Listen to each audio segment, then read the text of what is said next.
Emma by Jane Austen. Volume 1, Chapter 1.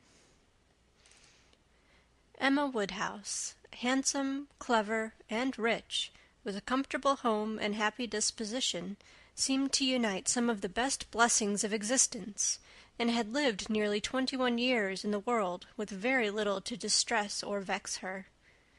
She was the youngest of the two daughters of a most affectionate, indulgent father, and had, in consequence of her sister's marriage, been mistress of his house from a very early period. Her mother had died too long ago for her to have more than an indistinct remembrance of her caresses, and her place had been supplied by an excellent woman as governess, who had fallen little short of a mother in affection. 16 years had Miss Taylor been in Mr. Woodhouse's family, less as a governess than a friend, very fond of both daughters, but particularly of Emma. Between them it was more the intimacy of sisters. Even before Miss Taylor had ceased to hold the nominal office of governess, the mildness of her temper had hardly allowed her to impose any restraint, and the shadow of authority being now long passed away, they had been living together as friend and friend, very mutually attached, and Emma doing just what she liked, highly esteeming Miss Taylor's judgment, but directed chiefly by her own. The real evils, indeed, of Emma's situation were the power of having rather too much her own way, and a disposition to think a little too well of herself. These were the disadvantages which threatened alloy to her many enjoyments. The danger, however, was at present so unperceived that they did not by any means rank as misfortunes with her. Sorrow came, a gentle sorrow, but not at all in the shape of any disagreeable consciousness. Miss Taylor married.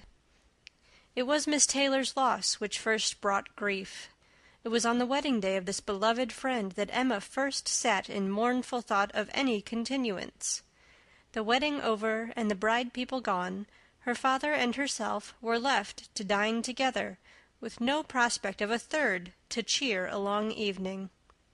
Her father composed himself to sleep after dinner, as usual, and she had then only to sit and think of what she had lost. The event had every promise of happiness for her friend. Mr. Weston was a man of unexceptionable character, easy fortune, suitable age, and pleasant manners, and there was some satisfaction in considering with what self-denying, generous friendship she had always wished and promoted the match. But it was a black morning's work for her. The want of Miss Taylor would be felt every hour of every day. She recalled her past kindness, the affection of 16 years, how she had taught and how she had played with her from 5 years old, how she had devoted all her powers to attach and amuse her in health, and how nursed her through the various illnesses of childhood. A large debt of gratitude was owing here, but the intercourse of the last 7 years, the equal footing and perfect unreserve which had soon followed Isabella's marriage, on their being left to each other, was yet a dearer, tenderer recollection. She had been a friend and companion such as few possessed, intelligent, well-informed, useful, gentle, knowing all the ways of the family, interested in all its concerns, and peculiarly interested in herself, in every pleasure, every scheme of hers, one to whom she could speak every thought as it arose, and who had such an affection for her as she could never find fault. How was she to bear the change? It was true that her friend was going only half a mile from them, but Emma was aware that great must be the difference between a Mrs. Weston, only half a mile from them, and a Miss Taylor in the house, and with all her advantages, natural and domestic, she was now in great danger of suffering from intellectual solitude. She dearly loved her father, but he was no companion for her. He could not meet her in conversation, rational or playful. The evil of the actual disparity in their ages, and Mr. Woodhouse had not married early, was much increased by his constitution and habits, for, having been a valetudinarian all his life, without activity of mind or body, he was a much older man in ways than in years, and though everywhere beloved for the friendliness of his heart and his amiable temper, his talents could not have recommended him at any time. Her sister though comparatively but little removed by matrimony, being settled in London only 16 miles off, was much beyond her daily reach, and many a long October and November evening must be struggled through at Hartfield before Christmas brought the next visit from Isabella and her husband and their little children to fill the house and give her pleasant society again. Highbury, the large and populous village, almost amounting to a town, to which Hartfield, in spite of its separate lawn and shrubberies and name, did really belong, afforded her no equals. The Woodhouses were first in consequence there. All looked up to them. She had many acquaintance in the place, for her father was universally civil, but not one among them who could be accepted in lieu of Miss Taylor for even half a day. It was a melancholy change, and Emma could not but sigh over it, and wish for impossible things, till her father awoke, and made it necessary to be cheerful. His spirits required support. He was a nervous man, easily depressed, fond of everybody that he was used to, and hating to part with them, hating change of every kind. Matrimony, as the origin of change, was always disagreeable, and he was by no means yet reconciled to his own daughter's marrying, nor could he even speak of her but with compassion, though it had been entirely a match of affection, when he was now obliged to part with Miss Taylor too, and from his habits of gentle selfishness, and of being never able to suppose that other people could feel differently from himself, he was very much disposed to think Miss Taylor had done as sad a thing for herself as for them, and would have been a great deal happier if she had spent all the rest of her life at Hartfield. Emma smiled and chatted as cheerfully as she could to keep him from such thoughts, but when tea came, it was impossible for him not to say exactly as he had said at dinner. "Poor Miss Taylor! I wish she were here again. What a pity it is that Mr. Weston ever thought of her!" "I cannot agree with you, papa. You know I cannot.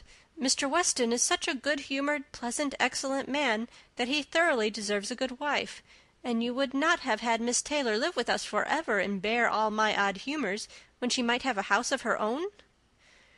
"A house of her own? But where is the advantage of a house of her own? This is 3 times as large, and you have never any odd humours, my dear." "How often we shall be going to see them, and they coming to see us! We shall be always meeting. We must begin. We must go and pay wedding visit very soon." "My dear, how am I to get so far? Randalls is such a distance. I could not walk half so far." "No, papa, nobody thought of your walking. We must go in the carriage, to be sure." "The carriage? But James will not like to put the horses to for such a little way. And where are the poor horses to be while we are paying our visit?"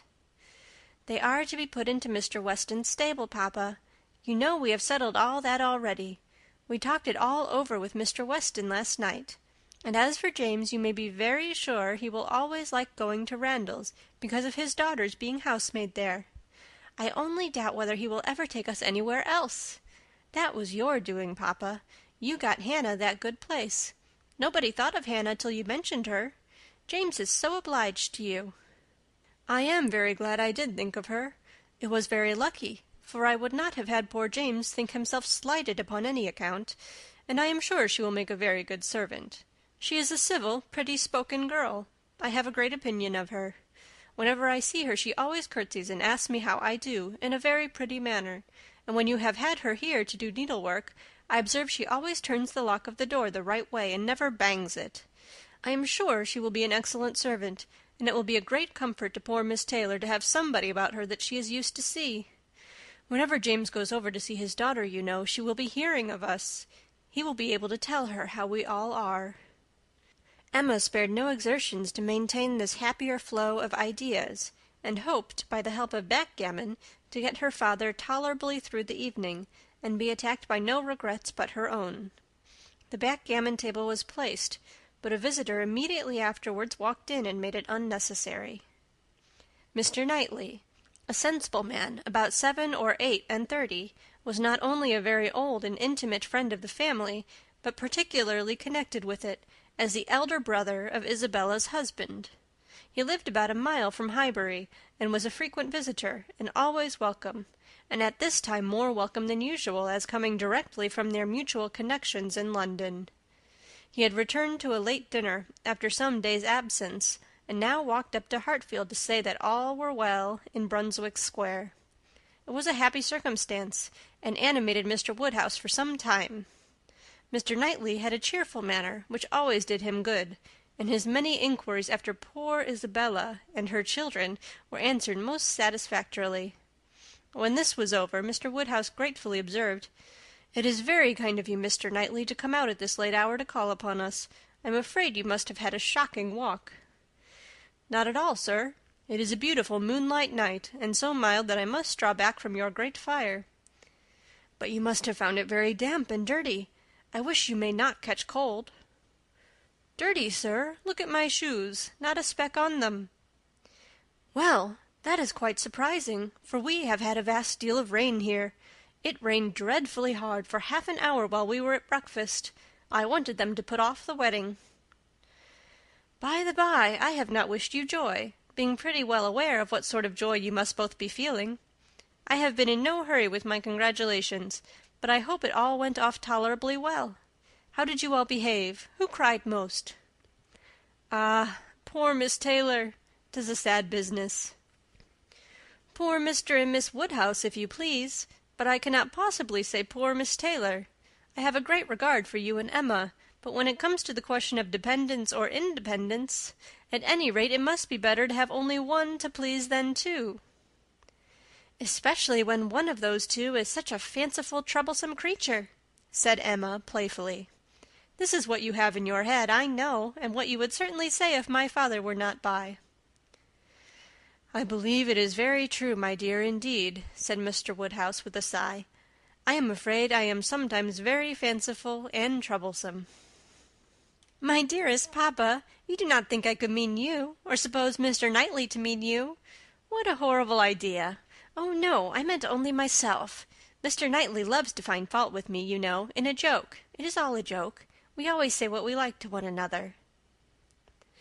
Mr. Knightley, in fact, was one of the few people who could see faults in Emma Woodhouse, and the only one who ever told her of them, and though this was not particularly agreeable to Emma herself, she knew it would be so much less so to her father, that she would not have him really suspect such a circumstance as her not being thought perfect by everybody. "Emma knows I never flatter her," said Mr. Knightley, "but I meant no reflection on anybody. Miss Taylor has been used to have two persons to please. She will now have but one. The chances are that she must be a gainer." "Well," said Emma, willing to let it pass, "you want to hear about the wedding, and I shall be happy to tell you, for we all behaved charmingly. Everybody was punctual, everybody in their best looks, not a tear, and hardly a long face to be seen. Oh, no, we all felt that we were going to be only half a mile apart, and we were sure of meeting every day." "Dear Emma bears everything so well," said her father. "But Mr. Knightley, she is really very sorry to lose poor Miss Taylor, and I am sure she will miss her more than she thinks for." Emma turned away her head, divided between tears and smiles. "It is impossible that Emma should not miss such a companion," said Mr. Knightley. "We should not like her so well as we do, sir, if we could suppose it. But she knows how much the marriage is to Miss Taylor's advantage. She knows how very acceptable it must be, at Miss Taylor's time of life, to be settled in a home of her own, and how important to her to be secure of a comfortable provision, and therefore cannot allow herself to feel so much pain as pleasure. Every friend of Miss Taylor must be glad to have her so happily married." "And you have forgotten one matter of joy to me," said Emma, "and a very considerable one, that I made the match myself. I made the match, you know, 4 years ago, and to have it take place and be proved in the right, when so many people said Mr. Weston would never marry again, may comfort me for anything." Mr. Knightley shook his head at her. Her father fondly replied, "Ah, my dear, I wish you would not make matches and foretell things, for whatever you say always comes to pass. Pray do not make any more matches." "I promise you to make none for myself, papa, but I must indeed for other people. It is the greatest amusement in the world, and after such success, you know. Everybody said that Mr. Weston would never marry again. Oh dear, no. Mr. Weston, who had been a widower so long, and who seemed so perfectly comfortable without a wife, so constantly occupied, either in his business in town or among his friends here, always acceptable wherever he went, always cheerful. Mr. Weston need not spend a single evening in the year alone if he did not like it. Oh, no, Mr. Weston certainly would never marry again. Some people even talked of a promise to his wife on her deathbed, and others of the son and the uncle not letting him. All manner of solemn nonsense was talked on the subject, but I believed none of it. Ever since the day, about 4 years ago, that Miss Taylor and I met with him in Broadway Lane, when, because it began to drizzle, he darted away with so much gallantry and borrowed 2 umbrellas for us from Farmer Mitchell's, I made up my mind on the subject. I planned the match from that hour, and when such success has blessed me in this instance, dear papa, you cannot think that I shall leave off matchmaking. I do not understand what you mean by success, said Mr. Knightley. Success supposes endeavour. Your time has been properly and delicately spent if you have been endeavouring for the last 4 years to bring about this marriage. A worthy employment for a young lady's mind. But if, which I rather imagine, your making the match, as you call it, means only your planning it, your saying to yourself one idle day, I think it would be a very good thing for Miss Taylor if Mr. Weston were to marry her, and saying it again to yourself every now and then afterwards, why do you talk of success? Where is your merit? What are you proud of? You made a lucky guess, and that is all that can be said. And have you never known the pleasure and triumph of a lucky guess? I pity you. I thought you cleverer, for depend upon it, a lucky guess is never merely luck. There is always some talent in it. And as to my poor word success, which you quarrel with, I do not know that I am so entirely without any claim to it. You have drawn 2 pretty pictures, but I think there may be a third, a something between the do-nothing and the do-all. If I had not promoted Mr. Weston's visits here, and given many little encouragements, and smoothed many little matters, it might not have come to anything after all. I think you must know Hartfield enough to comprehend that. A straightforward, open-hearted man like Weston and a rational, unaffected woman like Miss Taylor may be safely left to manage their own concerns. You are more likely to have done harm to yourself than good by them by interference. Emma never thinks of herself if she can do good to others, rejoined Mr. Woodhouse, understanding but in part. But, my dear, pray not make any more matches. They are silly things and break up one's family circle grievously. Only one more, papa. Only for Mr. Elton. Poor Mr. Elton. You like Mr. Elton, papa. I must look about for a wife for him. There is nobody in Highbury who deserves him, and he has been here a whole year, and has fitted up his house so comfortably that it would be a shame to have him single any longer. And I thought when he was joining their hands today, he looked so very much as if he would like to have the same kind office done for him. I think very well of Mr. Elton, and this is the only way I have of doing him a service. Mr. Elton is a very pretty young man, to be sure, and a very good young man, and I have a great regard for him. But if you want to show him any attention, my dear, ask him to come and dine with us some day. That will be a much better thing. I dare say Mr. Knightley will be so kind as to meet him. With a great deal of pleasure, sir, at any time, said Mr. Knightley, laughing. And I agree with you entirely that it will be a much better thing. Invite him to dinner, Emma, and help him to the best of the fish and the chicken, but leave him to choose his own wife. Depend upon it, a man of 6 or 7 and 20 can take care of himself. End of Volume 1, Chapter 1.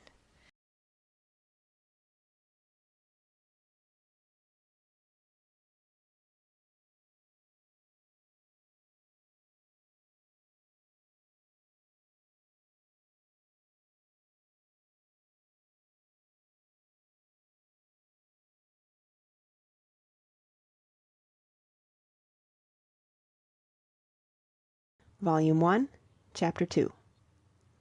Mr. Weston was a native of Highbury, and born of a respectable family, which for the last 2 or 3 generations had been rising into gentility and property. He had received a good education, but, on succeeding early in life to a small independence, had become indisposed for any of the more homely pursuits in which his brothers were engaged, and had satisfied an active, cheerful mind and social temper by entering into the militia of his county, then embodied. Captain Weston was a general favourite, and when the chances of his military life had introduced him to Miss Churchill, of a great Yorkshire family, and Miss Churchill fell in love with him, nobody was surprised, except her brother and his wife, who had never seen him, and who were full of pride and importance which the connection would offend. Miss Churchill, however, being of age and with the full command of her fortune, though her fortune bore no proportion to the family estate, was not to be dissuaded from the marriage, and it took place, to the infinite mortification of Mr. and Mrs. Churchill, who threw her off with due decorum. It was an unsuitable connection, and did not produce much happiness. Mrs. Weston ought to have found more in it, for she had a husband whose warm heart and sweet temper made him think everything due to her in return for the great goodness of being in love with him. But though she had one sort of spirit, she had not the best. She had resolution enough to pursue her own will in spite of her brother, but not enough to refrain from unreasonable regrets at that brother's unreasonable anger, nor from missing the luxuries of her former home. They lived beyond their income, but still it was nothing in comparison of Enscombe. She did not cease to love her husband, but she wanted at once to be the wife of Captain Weston and Miss Churchill of Enscombe. Captain Weston, who had been considered, especially by the Churchills, as making such an amazing match, was proved to have much the worst of the bargain, for when his wife died, after a 3 years' marriage, he was rather a poorer man than at first, and with a child to maintain. From the expense of the child, however, he was soon relieved. The boy had, with the additional softening claim of a lingering illness of his mother's, been the means of a sort of reconciliation, and Mr. and Mrs. Churchill, having no children of their own, nor any other young creature of equal kindred to care for, offered to take the whole charge of the little Frank soon after her decease. Some scruples and some reluctance the widower father may be supposed to have felt, but as they were overcome by other considerations, the child was given up to the care and the wealth of the Churchills, and he had only his own comfort to seek, and his own situation to improve as he could. A complete change of life became desirable. He quitted the militia and engaged in trade, having brothers already established in a good way in London, which afforded him a favourable opening. It was a concern which brought just employment enough. He had still a small house in Highbury, where most of his leisure days were spent, and between useful occupation and the pleasures of society, the next 18 or 20 years of his life passed cheerfully away. He had by that time realized an easy competence, enough to secure the purchase of a little estate adjoining Highbury, which he had always longed for, enough to marry a woman as portionless even as Miss Taylor, and to live according to the wishes of his own friendly and social disposition. It was now some time since Miss Taylor had begun to influence his schemes, but as it was not the tyrannic influence of youth on youth, it had not shaken his determination of never settling till he could purchase Randalls, and the sale of Randalls was long looked forward to, but he had gone steadily on with these objects in view till they were accomplished. He had made his fortune, bought his house, and obtained his wife, and was beginning a new period of existence, with every probability of greater happiness than in any yet passed through. He had never been an unhappy man, his own temper had secured him from that, even in his first marriage, but his second must show him how delightful a well-judging and truly amiable woman could be, and must give him the pleasantest proof of its being a great deal better to choose than to be chosen, to excite gratitude than to feel it. He had only himself to please in his choice, his fortune was his own, for as to Frank, it was more than being tacitly brought up as his uncle's heir, it had become so avowed an adoption as to have him assume the name of Churchill on coming of age. It was most unlikely, therefore, that he should ever want his father's assistance. His father had no apprehension of it. The aunt was a capricious woman, and governed her husband entirely, but it was not in Mr. Weston's nature to imagine that any caprice could be strong enough to affect one so dear, and, as he believed, so deservedly dear. He saw his son every year in London, and was proud of him, and his fond report of him as a very fine young man had made Highbury feel a sort of pride in him too. He was looked on as sufficiently belonging to the place to make his merits and prospects a kind of common concern. Mr. Frank Churchill was one of the boasts of Highbury, and a lively curiosity to see him prevailed, though the compliment was so little returned that he had never been there in his life. His coming to visit his father had been often talked of, but never achieved. Now, upon his father's marriage, it was very generally proposed as a most proper attention that the visit should take place. There was not a dissentient voice on the subject, either when Mrs. Perry drank tea with Mrs. and Miss Bates, or when Mrs. and Miss Bates returned the visit.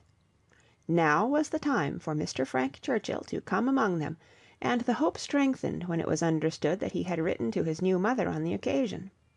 For a few days every morning visit in Highbury included some mention of the handsome letter Mrs. Weston had received. "I suppose you have heard of the handsome letter Mr. Frank Churchill has written to Mrs. Weston. I understand it was a very handsome letter indeed. Mr. Woodhouse told me of it. Mr. Woodhouse saw the letter, and he says he never saw such a handsome letter in his life." It was, indeed, a highly prized letter. Mrs. Weston had, of course, formed a very favourable idea of the young man, and such a pleasing attention was an irresistible proof of his great good sense, and a most welcome addition to every source and every expression of congratulation which her marriage had already secured. She felt herself a most fortunate woman, and she had lived long enough to know how fortunate she might well be thought, where the only regret was for a partial separation from friends whose friendship for her had never cooled, and who could ill bear to part with her. She knew that at times she must be missed, and could not think without pain of Emma's losing a single pleasure, or suffering an hour's ennui, from the want of her companionableness; but dear Emma was of no feeble character; she was more equal to her situation than most girls would have been, and had sense and energy and spirits that might be hoped would bear her well and happily through its little difficulties and privations. And then there was such comfort in the very easy distance of Randalls from Hartfield, so convenient for even solitary female walking, and in Mr. Weston's disposition and circumstances, which would make the approaching season no hindrance to their spending half the evenings in the week together. Her situation was altogether the subject of hours of gratitude to Mrs. Weston, and of moments only of regret, and her satisfaction, her more than satisfaction, her cheerful enjoyment was so just and so apparent that Emma, well as she knew her father, was sometimes taken by surprise at his being still able to pity poor Miss Taylor, when they left her at Randalls in the centre of every domestic comfort, or saw her go away in the evening attended by her pleasant husband to a carriage of her own. But never did she go without Mr. Woodhouse's giving a gentle sigh, and saying, "Ah, poor Miss Taylor! She would be very glad to stay." There was no recovering Miss Taylor, nor much likelihood of ceasing to pity her, but a few weeks brought some alleviation to Mr. Woodhouse. The compliments of his neighbours were over, he was no longer teased by being wished joy of so sorrowful an event, and the wedding cake, which had been a great distress to him, was all eat up. His own stomach could bear nothing rich, and he could never believe other people to be different from himself.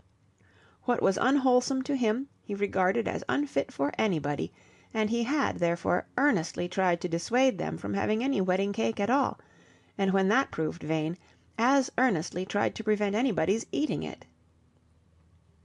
He had been at pains of consulting Mr. Perry, the apothecary, on the subject. Mr. Perry was an intelligent, gentlemanlike man, whose frequent visits were one of the comforts of Mr. Woodhouse's life, and upon being applied to, he could not but acknowledge, though it seemed rather against the bias of inclination, that wedding cake might certainly disagree with many, perhaps with most people, unless taken moderately. With such an opinion, in confirmation of his own, Mr. Woodhouse hoped to influence every visitor of the newly married pair, but still the cake was eaten, and there was no rest for his benevolent nerves till it was all gone. There was a strange rumour in Highbury of all the little Perrys being seen with a slice of Mrs. Weston's wedding cake in their hands, but Mr. Woodhouse would never believe it. Volume 1, Chapter 3. Mr. Woodhouse was fond of society in his own way. He liked very much to have his friends come and see him, and from various united causes, from his long residence at Hartfield, and his good nature, from his fortune, his house, and his daughter, he could command the visits of his own little circle in a great measure as he liked. He had not much intercourse with any families beyond that circle. His horror of late hours and large dinner parties made him unfit for any acquaintance but such as would visit him on his own terms. Fortunately for him, Highbury, including Randalls in the same parish, and Donwell Abbey in the parish adjoining, the seat of Mr. Knightley, comprehended many such. Not unfrequently, through Emma's persuasion, he had some of the chosen and the best to dine with him, but evening parties were what he preferred, and unless he fancied himself at any time unequal to company, there was scarcely an evening in the week in which Emma could not make up a card-table for him. Real long-standing regard brought the Westons and Mr. Knightley, and by Mr. Elton, a young man living alone without liking it, the privilege of exchanging any vacant evening of his own blank solitude for the elegancies and society of Mr. Woodhouse's drawing-room, and the smiles of his lovely daughter, was in no danger of being thrown away. After these came a second set, among the most come-at-able of whom were Mrs. and Miss Bates, and Mrs. Goddard, 3 ladies almost always at the service of an invitation from Hartfield, and who were fetched and carried home so often that Mr. Woodhouse thought it no hardship for either James or the horses. Had it taken place only once a year, it would have been a grievance. Mrs. Bates, the widow of a former vicar of Highbury, was a very old lady, almost past everything but tea and quadrille. She lived with her single daughter in a very small way, and was considered with all the regard and respect which a harmless old lady, under such untoward circumstances, can excite. Her daughter enjoyed a most uncommon degree of popularity for a woman neither young, handsome, rich, nor married. Miss Bates stood in the very worst predicament in the world for having much of the public favour, and she had no intellectual superiority to make atonement to herself, or frighten those who might hate her into outward respect. She had never boasted either beauty or cleverness. Her youth had passed without distinction, and her middle of life was devoted to the care of a failing mother, and the endeavour to make a small income go as far as possible. And yet she was a happy woman, and a woman whom no one named without goodwill. It was her own universal goodwill and contented temper which worked such wonders. She loved everybody, was interested in everybody's happiness, quick-sighted to everybody's merits, thought herself a most fortunate creature, and surrounded with blessings and such an excellent mother, and so many good neighbours and friends, and a home that wanted for nothing. The simplicity and cheerfulness of her nature, her contented and grateful spirit, were a recommendation to everybody, and a mine of felicity to herself. She was a great talker upon little matters, which exactly suited Mr. Woodhouse, full of trivial communications and harmless gossip. Mrs. Goddard was the mistress of a school, not of a seminary, or an establishment, or anything which professed, in long sentences of refined nonsense, to combine liberal acquirements with elegant morality upon new principles and new systems, and where young ladies for enormous pay might be screwed out of health and into vanity; but a real, honest, old-fashioned boarding school, where a reasonable quantity of accomplishments were sold at a reasonable price, and where girls might be sent to be out of the way, and scramble themselves into a little education, without any danger of coming back prodigies. Mrs. Goddard's school was in high repute, and very deservedly, for Highbury was reckoned a particularly healthy spot. She had an ample house and garden, gave the children plenty of wholesome food, let them run about a good deal in the summer, and in winter dressed their chilblains with her own hands.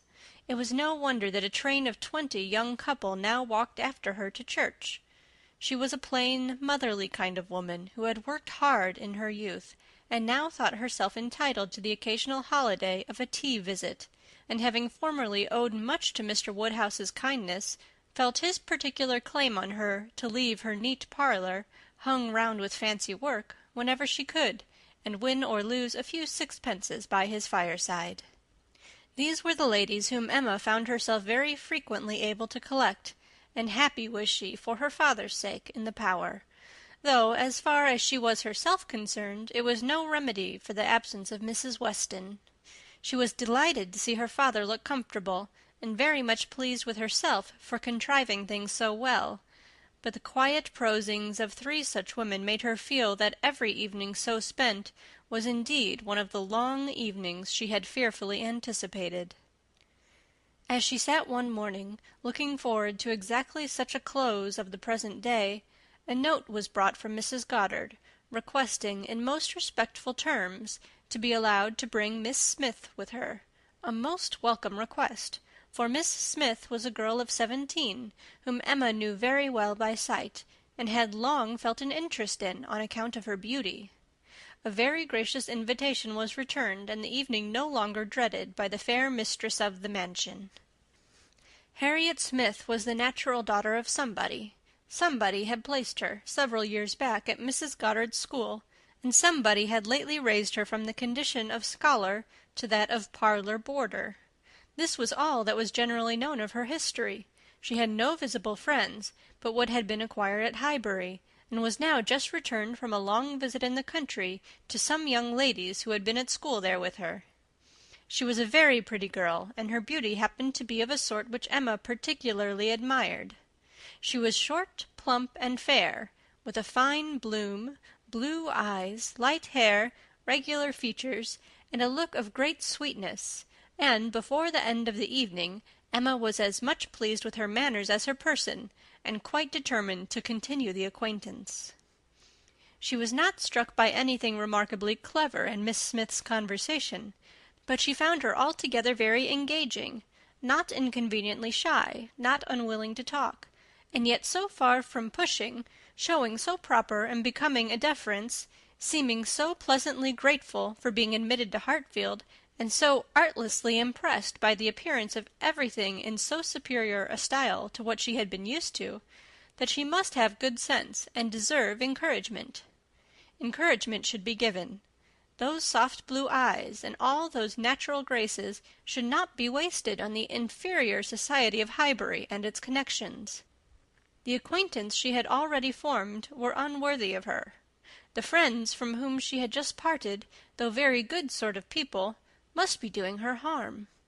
They were a family of the name of Martin, whom Emma well knew by character, as renting a large farm of Mr. Knightley, and residing in the parish of Donwell. Very creditably, she believed. She knew Mr. Knightley thought highly of them. But they must be coarse and unpolished, and very unfit to be the intimates of a girl who wanted only a little more knowledge and elegance to be quite perfect. She would notice her. She would improve her. She would detach her from her bad acquaintance, and introduce her into good society. She would form her opinions and her manners. It would be an interesting and certainly a very kind undertaking, highly becoming her own situation in life, her leisure and powers. She was so busy in admiring those soft blue eyes, in talking and listening and forming all these schemes in the in-betweens, that the evening flew away at a very unusual rate, and the supper-table, which always closed such parties, and for which she had been used to sit and watch the due time, was all set out and ready, and moved forwards to the fire before she was aware. With an alacrity beyond the common impulse of a spirit which yet was never indifferent to the credit of doing everything well and attentively, with the real good-will of a mind delighted with its own ideas, did she then do all the honours of the meal, and help and recommend the minced chicken and scalloped oysters, with an urgency which she knew would be acceptable to the early hours and civil scruples of their guests. Upon such occasions poor Mr. Woodhouse's feelings were in sad warfare. He loved to have the cloth laid, because it had been the fashion of his youth, but his conviction of suppers being very unwholesome made him rather sorry to see anything put on it, and while his hospitality would have welcomed his visitors to everything, his care for their health made him grieve that they would eat. Such another small basin of thin gruel as his own was all that he could, with thorough self-approbation, recommend, though he might constrain himself, while the ladies were comfortably clearing the nicer things, to say, "Mrs. Bates, let me propose your venturing on one of these eggs. An egg boiled very soft is not unwholesome. Cyril understands boiling an egg better than anybody. I would not recommend an egg boiled by anybody else, but you need not be afraid, they are very small, you see. One of our small eggs will not hurt you. Miss Bates, let Emma help you to a little bit of tart, a very little bit. Ours are all apple tarts. You need not be afraid of unwholesome preserves here. I do not advise the custard. Mrs. Goddard, what say you to half a glass of wine? A small half-glass, put into a tumbler of water. I do not think it could disagree with you." Emma allowed her father to talk, but supplied her visitors in a much more satisfactory style, and on the present evening had particular pleasure in sending them away happy. The happiness of Miss Smith was quite equal to her intentions. Miss Woodhouse was so great a personage in Highbury that the prospect of the introduction had given as much panic as pleasure, but the humble, grateful little girl went off with highly gratified feelings, delighted with the affability with which Miss Woodhouse had treated her all the evening, and actually shaken hands with her at last. Volume 1, Chapter 4. Harriet Smith's intimacy at Hartfield was soon a settled thing. Quick and decided in her ways, Emma lost no time in inviting, encouraging, and telling her to come very often, and as their acquaintance increased, so did their satisfaction in each other. As a walking companion, Emma had very early foreseen how useful she might find her. In that respect, Mrs. Weston's loss had been important. Her father never went beyond the shrubbery, where 2 divisions of the ground sufficed him for his long walk, or his short, as the year varied, and since Mrs. Weston's marriage, her exercise had been too much confined. She had ventured once alone to Randalls, but it was not pleasant, and a Harriet Smith, therefore, one whom she could summon at any time to a walk, would be a valuable addition to her privileges. But in every respect, as she saw more of her, she approved her, and was confirmed in all her kind designs. Harriet certainly was not clever, but she had a sweet, docile, grateful disposition, was totally free from conceit, and only desiring to be guided by any one she looked up to. Her early attachment to herself was very amiable, and her inclination for good company, and power of appreciating what was elegant and clever, showed that there was no want of taste, though strength of understanding must not be expected. Altogether she was quite convinced of Harriet Smith's being exactly the young friend she wanted, exactly the something which her home required. Such a friend as Mrs. Weston was out of the question. 2 such could never be granted. 2 such she did not want. It was quite a different sort of thing, a sentiment distinct and independent. Mrs. Weston was the object of a regard which had its basis in gratitude and esteem. Harriet would be loved as one to whom she could be useful. For Mrs. Weston there was nothing to be done, for Harriet everything. Her first attempts at usefulness were in an endeavour to find out who were the parents, but Harriet could not tell. She was ready to tell everything in her power, but on this subject questions were vain. Emma was obliged to fancy what she liked, but she could never believe that in the same situation she should not have discovered the truth. Harriet had no penetration. She had been satisfied to hear and believe just what Mrs. Goddard chose to tell her, and looked no farther. Mrs. Goddard, and the teachers, and the girls, and the affairs of the school in general, formed naturally a great part of the conversation, and but for her acquaintance with the Martins of Abbey Mill Farm, it must have been the whole. But the Martins occupied her thoughts a good deal. She had spent 2 very happy months with them, and now loved to talk of the pleasures of her visit, and describe the many comforts and wonders of the place. Emma encouraged her talkativeness, amused by such a picture of another set of beings, and enjoying the youthful simplicity which could speak with so much exultation of Mrs. Martin's having 2 parlours, 2 very good parlours indeed, one of them quite as large as Mrs. Goddard's drawing-room, and of her having an upper maid who had lived 25 years with her, and of their having 8 cows, 2 of them Alderneys, and 1 a little Welsh cow, a very pretty little Welsh cow indeed, and of Mrs. Martin saying, as she was so fond of it, it should be called her cow, and of their having a very handsome summer house in their garden, where some day next year they were all to drink tea, a very handsome summer house, large enough to hold 12 people. For some time she was amused, without thinking beyond the immediate cause, but as she came to understand the family better, other feelings arose.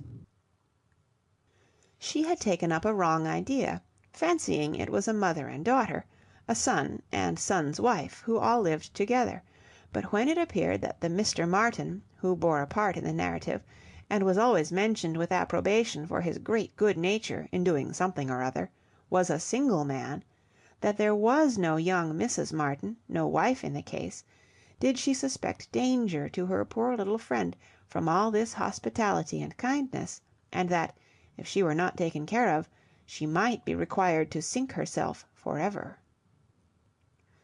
With this inspiriting notion her questions increased in number and meaning, and she particularly led Harriet to talk more of Mr. Martin, and there was evidently no dislike to it. Harriet was very ready to speak of the share he had had in their moonlight walks and merry evening games, and dwelt a good deal upon his being so very good-humoured and obliging. He had gone 3 miles round one day in order to bring her some walnuts, because she had said how fond she was of them, and in everything else he was so very obliging. He had his shepherd's son into the parlour one night on purpose to sing to her. She was very fond of singing. He could sing a little himself. She believed he was very clever, and understood everything. He had a very fine flock, and, while she was with them, he had been bid more for his wool than anybody in the country. She believed everybody spoke well of him. His mother and sisters were very fond of him. Mrs. Martin had told her one day, and there was a blush as she said it, that it was impossible for anybody to be a better son, and therefore she was sure, whenever he married, he would make a good husband. Not that she wanted him to marry, she was in no hurry at all. Well done, Mrs. Martin, thought Emma, you know what you are about. And when she had come away, Mrs. Martin was so very kind as to send Mrs. Goddard a beautiful goose, the finest goose Mrs. Goddard had ever seen. Mrs. Goddard had dressed it on a Sunday, and asked all the 3 teachers, Miss Nash and Miss Prince and Miss Richardson, to sup with her. Mr. Martin, I suppose, is not a man of information beyond the line of his own business. He does not read. Oh, yes, that is, no, I do not know, but I believe he has read a good deal, but not what you would think anything of. He reads the agricultural reports, and some other books that lay in one of the window-seats, but he reads all them to himself. But sometimes of an evening, before we went to cards, he would read something aloud out of the Elegant Extracts, very entertaining. And I know he has read the Vicar of Wakefield. He never read the Romance of the Forest, nor the Children of the Abbey. He had never heard of such books before I mentioned them, but he is determined to get them now as soon as ever he can. The next question was, what sort of looking man is Mr. Martin? Oh, not handsome, not at all handsome. I thought him very plain at first, but I do not think him so plain now. One does not, you know, after a time. But did you never see him? He is in Highbury every now and then, and he is sure to ride through every week in his way to Kingston. He has passed you very often. That may be, and I may have seen him 50 times, but without having any idea of his name. A young farmer, whether on horseback or on foot, is the very last sort of person to raise my curiosity. The yeomanry are precisely the order of people with whom I feel I can have nothing to do. A degree or 2 lower, and a creditable appearance might interest me. I might hope to be useful to their families in some way or other, but a farmer can need none of my help, and is, therefore, in one sense, as much above my notice as in every other he is below it. To be sure, oh yes, it is not likely you should ever have observed him, but he knows you very well indeed. I mean by sight." "I have no doubt of his being a very respectable young man. I know, indeed, that he is so, and, as such, wish him well. What do you imagine his age to be?" "He was 24 the 8th of last June, and my birthday is the 23rd, just a fortnight and a day's difference, which is very odd." "Only 24. That is too young to settle. His mother is perfectly right not to be in a hurry. They seem very comfortable as they are, and if she were to take any pains to marry him, she would probably repent it. 6 years hence, if he could meet with a good sort of young woman in the same rank as his own, with a little money, it might be very desirable." "6 years hence! Dear Miss Woodhouse, he would be 30 years old." "Well, and that is as early as most men can afford to marry, who are not born to an independence. Mr. Martin, I imagine, has his fortune entirely to make, cannot be at all beforehand with the world. Whatever money he might come into when his father died, whatever his share of the family property, it is, I dare say, all afloat, all employed in his stock, and so forth, and though, with diligence and good luck, he may be rich in time, it is next to impossible that he should have realized anything yet." "To be sure, so it is. But they live very comfortably. They have no indoors man, else they do not want for anything, and Mrs. Martin talks of taking a boy another year." "I wish you may not get into a scrape, Harriet, whenever he does marry. I mean, as to being acquainted with his wife, for though his sisters, from a superior education, are not to be altogether objected to, it does not follow that he might marry anybody at all fit for you to notice. The misfortune of your birth ought to make you particularly careful as to your associates. There can be no doubt of your being a gentleman's daughter, and you must support your claim to that station by everything within your own power, or there will be plenty of people who would take pleasure in degrading you." "Yes, to be sure, I suppose there are, but while I visit at Hartfield, and you are so kind to me, Miss Woodhouse, I am not afraid of what anybody can do." "You understand the force of influence pretty well, Harriet, but I would have you so firmly established in good society as to be independent even of Hartfield and Miss Woodhouse. I want to see you permanently well connected, and to that end it will be advisable to have as few odd acquaintance as may be, and therefore I say that if you should still be in this country when Mr. Martin marries, I wish you may not be drawn in by your intimacy with the sisters to be acquainted with the wife, who will probably be some mere farmer's daughter, without education." "To be sure, yes. Not that I think Mr. Martin would ever marry anybody but what had had some education, and been very well brought up. However, I do not mean to set up my opinion against yours, and I am sure I shall not wish for the acquaintance of his wife. I shall always have a great regard for the Miss Martins, especially Elizabeth, and I should be very sorry to give them up, for they are quite as well educated as me. But if he marries a very ignorant, vulgar woman, certainly I had better not visit her, if I can help it." Emma watched her through the fluctuations of this speech, and saw no alarming symptoms of love. The young man had been the first admirer, but she trusted there was no other hold, and that there would be no serious difficulty, on Harriet's side, to oppose any friendly arrangement of her own.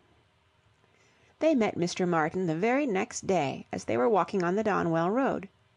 He was on foot, and after looking very respectfully at her, looked with most unfeigned satisfaction at her companion.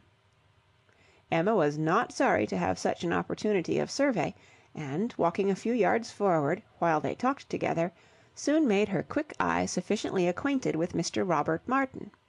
His appearance was very neat, and he looked like a sensible young man, but his person had no other advantage, and when he came to be contrasted with gentlemen, she thought he must lose all the ground he had gained in Harriet's inclination. Harriet was not insensible of manner. She had voluntarily noticed her father's gentleness with admiration as well as wonder. Mr. Martin looked as if he did not know what manner was. They remained but a few minutes together, as Miss Woodhouse must not be kept waiting, and Harriet then came running to her with a smiling face and in a flutter of spirits, which Miss Woodhouse hoped very soon to compose.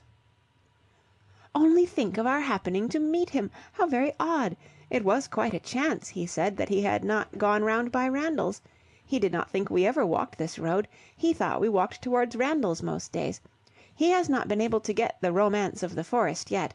He was so busy the last time he was at Kingston that he quite forgot it, but he goes again to-morrow. So very odd we should happen to meet. Well, Miss Woodhouse, is he like what you expected? What do you think of him? Do you think him so very plain?" "He is very plain, undoubtedly, remarkably plain, but that is nothing compared with his entire want of gentility. I had no right to expect much, and I did not expect much, but I had no idea that he could be so very clownish, so totally without air. I had imagined him, I confess, a degree or two nearer gentility." "To be sure," said Harriet, in a mortified voice, "he is not so genteel as real gentlemen." "I think, Harriet, since your acquaintance with us, you have been repeatedly in the company of some such very real gentlemen, that you must yourself be struck with the difference in Mr. Martin. At Hartfield you have had very good specimens of well-educated, well-bred men. I should be surprised if, after seeing them, you could be in company with Mr. Martin again without perceiving him to be a very inferior creature, and rather wondering at yourself for having ever thought him at all agreeable before. Do not you begin to feel that now? Were you not struck?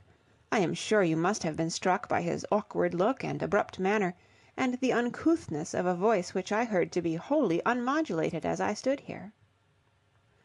"Certainly, he is not like Mr. Knightley.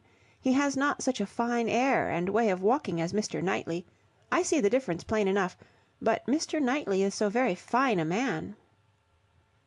"Mr. Knightley's air is so remarkably good that it is not fair to compare Mr. Martin with him. You might not see 1 in 100 with gentlemen so plainly written as in Mr. Knightley. But he is not the only gentleman you have been lately used to. What say you to Mr. Weston and Mr. Elton? Compare Mr. Martin with either of them. Compare their manner of carrying themselves, of walking, of speaking, of being silent. You must see the difference." "Oh yes, there is a great difference. But Mr. Weston is almost an old man. Mr. Weston must be between 40 and 50. "Which makes his good manners the more valuable. The older a person grows, Harriet, the more important it is that their manners should not be bad, the more glaring and disgusting any loudness or coarseness or awkwardness becomes. What is passable in youth is detestable in later age. Mr. Martin is now awkward and abrupt. What will he be at Mr. Weston's time of life?" "There is no saying, indeed," replied Harriet, rather solemnly. "But there may be pretty good guessing. He will be a completely gross, vulgar farmer, totally inattentive to appearances, and thinking of nothing but profit and loss." "Will he indeed? That will be very bad." "How much his business engrosses him already is very plain from the circumstance of his forgetting to inquire for the book you recommended. He was a great deal too full of the market to think of anything else, which is just as it should be for a thriving man. What has he to do with books? And I have no doubt that he will thrive, and be a very rich man in time, and his being illiterate and coarse need not disturb us." "I wonder he did not remember the book," was all Harriet's answer, and spoken with a degree of grave displeasure which Emma thought might be safely left to itself. She, therefore, said no more for some time. Her next beginning was, "In one respect, perhaps, Mr. Elton's manners are superior to Mr. Knightley's or Mr. Weston's. They have more gentleness. They might be more safely held up as a pattern. There is an openness, a quickness, almost a bluntness in Mr. Weston, which everybody likes in him, because there is so much good humour with it, but that would not do to be copied. Neither would Mr. Knightley's downright, decided, commanding sort of manner, though it suits him very well.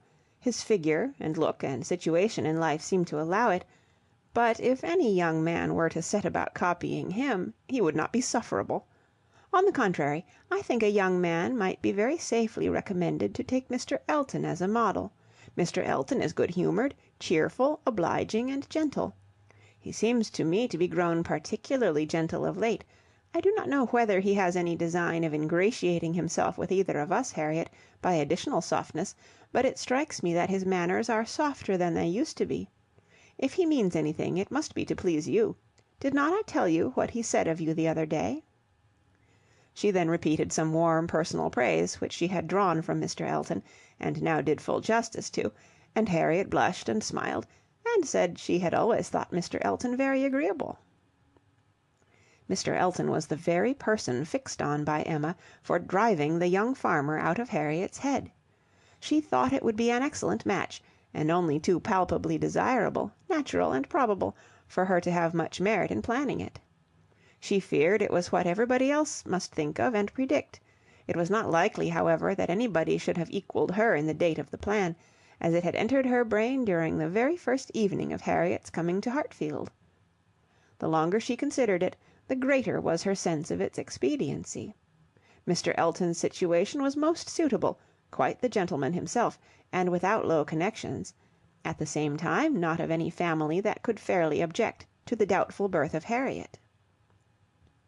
He had a comfortable home for her, and Emma imagined a very sufficient income, for though the vicarage of Highbury was not large, he was known to have some independent property, and she thought very highly of him as a good-humoured, well-meaning, respectable young man, without any deficiency of useful understanding or knowledge of the world. She had already satisfied herself that he thought Harriet a beautiful girl, which, she trusted, with such frequent meetings at Hartfield, was foundation enough on his side, and on Harriet's there could be little doubt that the idea of being preferred by him would have all the usual weight and efficacy. And he was really a very pleasing young man, a young man whom any woman not fastidious might like. He was reckoned very handsome, his person much admired in general, though not by her, there being a want of elegance of feature which she could not dispense with, but the girl who could be gratified by a Robert Martin's riding about the country to get walnuts for her, might very well be conquered by Mr. Elton's admiration. Volume 1, Chapter 5. "I do not know what your opinion may be, Mrs. Weston," said Mr. Knightley, "of this great intimacy between Emma and Harriet Smith, but I think it a bad thing." "A bad thing? Do you really think it a bad thing? Why so?" "I think they will neither of them do the other any good." "You surprise me. Emma must do Harriet good, and by supplying her with a new object of interest, Harriet may be said to do Emma good. I have been seeing their intimacy with the greatest pleasure. How very differently we feel! Not think they will do each other any good! This will certainly be the beginning of one of our quarrels about Emma, Mr. Knightley." "Perhaps you may think I am come on purpose to quarrel with you, knowing Weston to be out, and that you must still fight your own battle." "Mr. Weston would undoubtedly support me, if he were here, for he thinks exactly as I do on the subject. We were speaking of it only yesterday, and agreeing how fortunate it was for Emma that there should be such a girl in Highbury for her to associate with. Mr. Knightley, I shall not allow you to be a fair judge in this case. You are so much used to live alone that you do not know the value of a companion, and perhaps no man can be a good judge of the comfort a woman feels in the society of one of her own sex, after being used to it all her life. I can imagine your objection to Harriet Smith. She is not the superior young woman which Emma's friend ought to be. But on the other hand, as Emma wants to see her better informed, it will be an inducement to her to read more herself. They will read together. She means it, I know.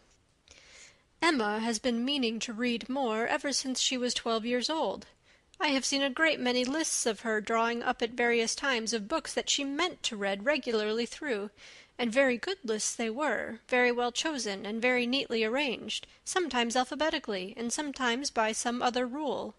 The list she drew up when only 14, I remember thinking it did her judgment so much credit, that I preserved it some time, and I dare say she may have made out a very good list now. But I have done expecting any course of steady reading from Emma. She will never submit to anything requiring industry and patience, and a subjection of the fancy to the understanding. Where Miss Taylor failed to stimulate, I may safely affirm that Harriet Smith will do nothing. You never could persuade her to read half so much as you wished. You know you could not." "I dare say," replied Mrs. Weston, smiling, "that I thought so then, but since we have parted, I can never remember Emma's omitting to do anything I wished." "There is hardly any desiring to refresh such a memory as that," said Mr. Knightley, feelingly, and for a moment or two he had done. "But I," he soon added, "who have had no such charm thrown over my senses, must still see, hear, and remember. Emma is spoiled by being the cleverest of her family. At 10 years old she had the misfortune of being able to answer questions which puzzled her sister at 17. She was always quick and assured, Isabella slow and diffident, and ever since she was 12 Emma has been mistress of the house and of you all. In her mother she lost the only person able to cope with her. She inherits her mother's talents, and must have been under subjection to her. I should have been sorry, Mr. Knightley, to be dependent on your recommendation, had I quitted Mr. Woodhouse's family and wanted another situation. I do not think you would have spoken a good word for me to anybody. I am sure you always thought me unfit for the office I held." "Yes," said he, smiling, "you are better placed here, very fit for a wife, but not at all for a governess. But you were preparing yourself to be an excellent wife all the time you were at Hartfield. You might not give Emma such a complete education as your powers would seem to promise, but you were receiving a very good education from her, on the very material matrimonial point of submitting your own will, and doing as you were bid. And if Weston had asked me to recommend him a wife, I should certainly have named Miss Taylor." "Thank you. There will be very little merit in making a good wife to such a man as Mr. Weston." "Why, to own the truth, I am afraid you are rather thrown away, and that with every disposition to bear, there will be nothing to be borne. We will not despair, however. Weston may grow cross from the wantonness of comfort, or his son may plague him." "I hope not that. It is not likely. No, Mr. Knightley, do not foretell vexation from that quarter." "Not I, indeed. I only name possibilities. I do not pretend to Emma's genius for foretelling and guessing. I hope with all my heart the young man may be a Weston in merit, and a Churchill in fortune.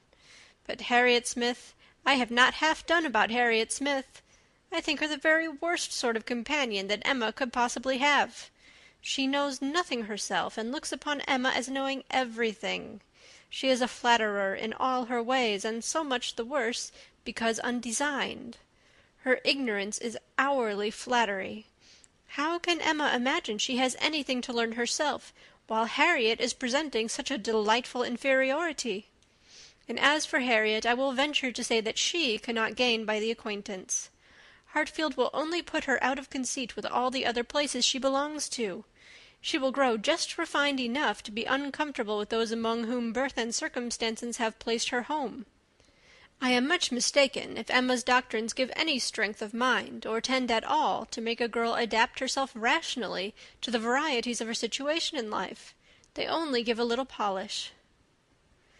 "I either depend more upon Emma's good sense than you do, or am more anxious for her present comfort, for I cannot lament the acquaintance. How well she looked last night!" "Oh, you would rather talk of her person than her mind, would you? Very well, I shall not attempt to deny Emma's being pretty." "Pretty? Say beautiful, rather. Can you imagine anything nearer perfect beauty than Emma altogether, face and figure?" "I do not know what I could imagine, but I confess that I have seldom seen a face or figure more pleasing to me than hers. But I am a partial old friend." "Such an eye, the true hazel eye, and so brilliant. Regular features, open countenance, with a complexion. Oh, what a bloom of full health, and such a pretty height and size! Such a firm and upright figure! There is health not merely in her bloom, but in her air, her head, her glance. One hears something of a child being the picture of health. Now, Emma always gives me the idea of being the complete picture of grown-up health. She is loveliness itself. Mr. Knightley, is not she?" "I have not a fault to find with her person," he replied. "I think her all you describe. I love to look at her, and I will add this praise, that I do not think her personally vain. Considering how very handsome she is, she appears to be little occupied with it. Her vanity lies another way. Mrs. Weston, I am not to be talked out of my dislike of Harriet Smith, or my dread of its doing them both harm." "And I, Mr. Knightley, am equally stout in my confidence of its not doing them any harm. With all dear Emma's little faults, she is an excellent creature. Where shall we see a better daughter, or a kinder sister, or a truer friend? No, no, she has qualities which may be trusted. She will never lead any one really wrong. She will make no lasting blunder. Where Emma errs once, she is in the right 100 times. Very well, I will not plague you any more. Emma shall be an angel, and I will keep my spleen to myself till Christmas brings John and Isabella. John loves Emma with a reasonable and therefore not a blind affection, and Isabella always thinks as he does, except when he is not quite frightened enough by the children. I am sure of having their opinions with me. I know that you all love her really too well to be unjust or unkind, but excuse me, Mr. Knightley, if I take the liberty. I consider myself, you know, as having somewhat of the privilege of speech that Emma's mother might have had. The liberty of hinting that I do not think any possible good can arise from Harriet Smith's intimacy being made a matter of much discussion among you. Pray excuse me, but supposing any little inconvenience may be apprehended from the intimacy, it cannot be expected that Emma, accountable to nobody but her father, who perfectly approves the acquaintance, should put an end to it so long as it is a source of pleasure to herself. It has been so many years my province to give advice that you cannot be surprised, Mr. Knightley, at this little remains of office." "Not at all," cried he. "I am much obliged to you for it. It is very good advice, and it shall have a better fate than your advice has often found, for it shall be attended to." "Mrs. John Knightley is easily alarmed, and might be made unhappy about her sister." "Be satisfied," said he. "I will not raise any outcry. I will keep my ill humour to myself. I have a very sincere interest in Emma. Isabella does not seem more my sister, has never excited a greater interest, perhaps hardly so great. There is an anxiety, a curiosity in what one feels for Emma. I wonder what will become of her." "So do I," said Mrs. Weston gently, "very much. She always declares she will never marry, which of course means just nothing at all, but I have no idea that she has yet ever seen a man she cared for. It would not be a bad thing for her to be very much in love with a proper object. I should like to see Emma in love and in some doubt of a return. It would do her good. But there is nobody hereabouts to attach her, and she goes so seldom from home." "There does indeed seem as little to tempt her to break her resolution at present," said Mrs. Weston, "as can well be, and while she is so happy at Hartfield, I cannot wish her to be forming any attachment which would be creating such difficulties on poor Mr. Woodhouse's account. I do not recommend matrimony at present to Emma, though I mean no slight to the state, I assure you." Part of her meaning was to conceal some favourite thoughts of her own and Mr. Weston's on the subject as much as possible. There were wishes at Randalls respecting Emma's destiny, but it was not desirable to have them suspected, and the quiet transition which Mr. Knightley soon afterwards made to "What does Weston think of the weather? Shall we have rain?" convinced her that he had nothing more to say